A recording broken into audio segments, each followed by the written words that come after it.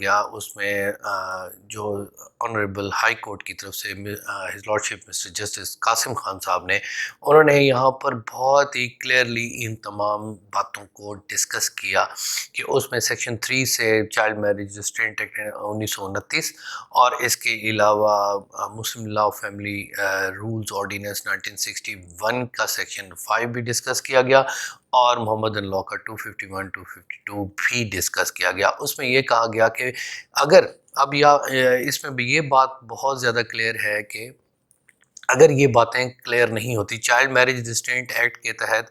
بچہ جو ہے اس کو تو سزا نہیں ہو سکتی، وہ گارڈین جو ہے وہ اس کو سزا ہوگی کہ اس نے بچی کی شادی کیوں کر دی ہے۔ تو صرف اس معاشرے کو ایک دوسری طرف لے جانے سے روکنے کے لیے یہ انیکٹمنٹ کی گئی، لیکن شریعت کے مطابق یہ دیکھنا کہ کیا 16 سال سے کم کی عمر کی بچی شادی کر سکتی ہے یا نہیں کر سکتی، تو اس پر کلیئر ہے 251 کہ ایج آف دا پیوبرٹی اب 9 سال میں بھی ہو جائے، 10 سال میں بھی ہونا شروع ہو جاتی ہے۔ ایٹماسفیئر کی حوالے سے دیکھا جائے تو جو ایٹماسفیئر ہوتا ہے گرم علاقے میں بچیاں جلدی بالغ ہو جاتی ہیں تو وہ اس کو شادی میں انٹر کیا جا سکتا ہے۔ یہ اور بات ہے کہ اس کی کم عمر ایج ہونے کی وجہ سے بعد میں کوئی پرابلمز ہوں، لیکن شادی کو یہ دیکھنا ہے، سزا ضرور ہو سکتی ہے چائلڈ میرج ریسٹرینٹ ایکٹ کے تحت۔ اگر آپ یہ سمجھتے ہیں کہ علاقے میں کسی نے شادی اپنی بچی کی کر دی ہے تو اس کو کیا کرنا چاہیے، تو چائلڈ میرج ریسٹرینٹ ایکٹ میں اس والدین کو ضرور ایف آئی آر اس پر ہو سکتی ہے یا اس کا استغاثہ ہوتا ہے اس میں علاقہ مجسٹریٹ کے پاس، لیکن وہ شادی انویلڈ قرار دے کر میاں بیوی کو علیحدہ کر دینا اور ان کو ایک ساتھ رہنے سے علیحدہ کر دینا سے نہیں روکا جا سکتا، کیونکہ وہ سوئی جورس ہو گئی ہے، پیوبرٹ ہو گئی ہے سیکشن 251 اور 252 کے تحت، تو وہ اس میں ساؤنڈ مائنڈڈ ہونے کی وجہ سے یہ بات اس کی کلیئر ہے۔ 1988 CLC 113 کا بھی ایک کلیئر کٹ اتھارٹی ہے جس میں یہ باتیں ڈسکس کی گئیں کہ کیا کیا ویلیڈیٹی اور ہوتی ہے نکاح کی، تو اس حوالے سے یہ بات تقریباً کنفرم ہوتی ہے کہ اگر ایج آف پیوبرٹی ہو چکی ہے، ویسے ایسا کام نہیں ہونا چاہیے۔ میں ذاتی طور پر